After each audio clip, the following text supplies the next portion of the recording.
kan di sini andalimannya. Tapi kali ini bedanya.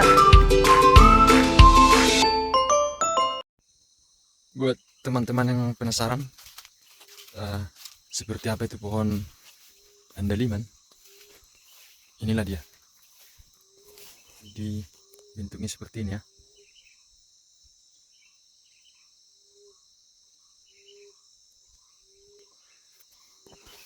Jadi ini kebun andaliman, ada banyak pohonnya di sini.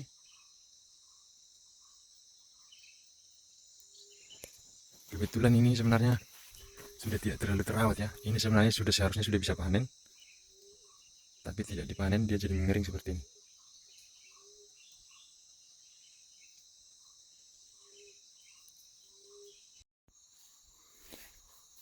Jadi batangnya seperti ini ya.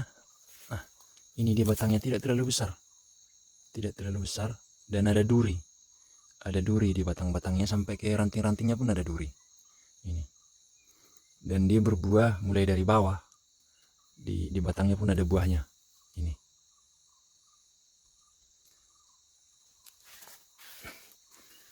Nah, kebetulan ini sudah siap panen ya.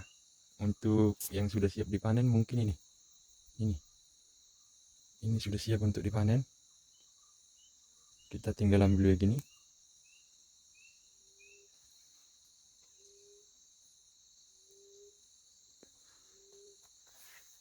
Jadi kalau kita perhatikan wajar ya harganya mahal.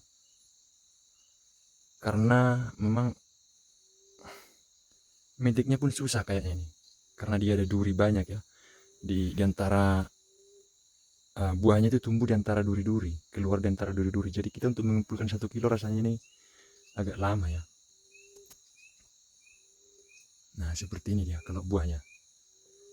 Ini yang sudah bisa dipanen yang ini. Kalau yang ini kayaknya belum. Ini. Jadi inilah pohon andaliman ya, yang menjadi penentu dari cita rasa setiap masakan khas Batak.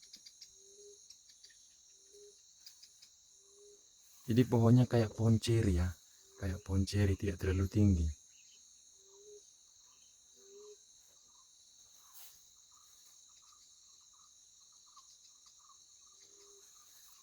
Sebelum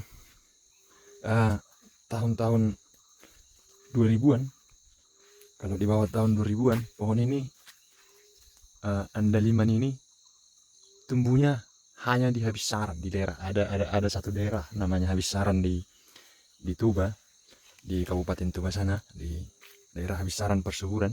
Jadi dia hanya tumbuh di sana. Jadi jarang dulu orang temukan ini di tempat lainnya. Bukan jarang, bahkan hampir tidak ada. Mungkin waktu itu belum, teknologi bertani itu belum sepandai sekarang ya. Jadi ini dulu komoditas andalan dari daerah Habissaran Persuburan. Kita tidak menemukan ini dulu kalau nggak di Persuburan. Jadi inilah dia ya. Ini termasuk salah satu rempah yang harganya sangat mahal di pasaran. Untuk rempah bumbu-bumbuan mungkin saat ini yang termahal ya ini, andaliman ini.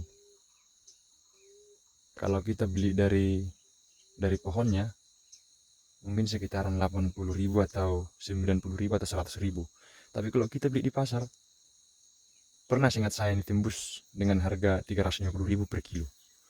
Jadi wajar, memang wajar. Karena untuk mengumpulkan 1 kilo kita ini susah. Susahnya di mana? Banyak durinya dan buahnya juga kecil, ringan. Jadi harga yang pas ya dari cara kita mendapatkannya sampai dengan kegunaannya atau khasiatnya atau cita rasanya ya. Jadi teman-teman yang penasaran, inilah dia pohon andaliman. Ini.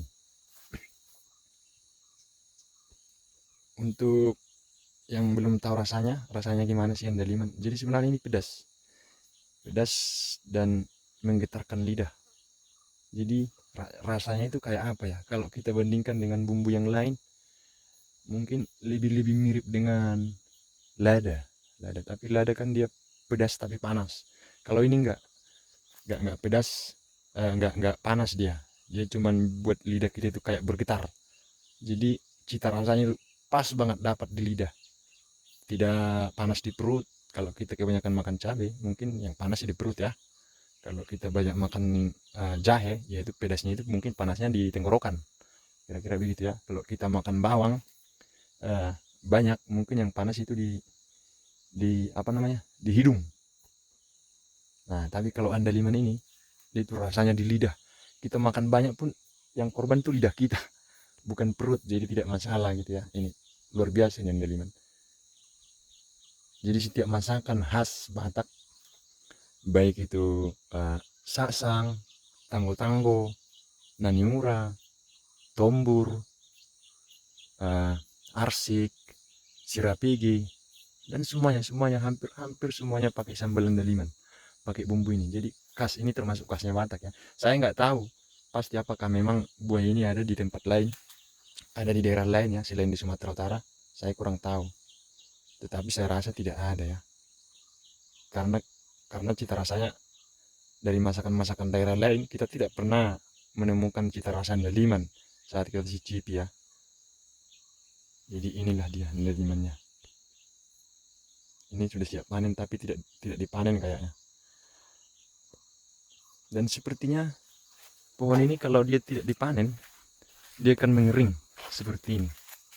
Dia mengering seperti ini, dan dahannya yang seharusnya buahnya sudah kita panen, tapi kita biarkan tidak panen sehingga dia mengering, ini menjadi mati. Jadi sepertinya ini harus rutin kita panen ya. Nah inilah dia. Oke, itu saja dulu.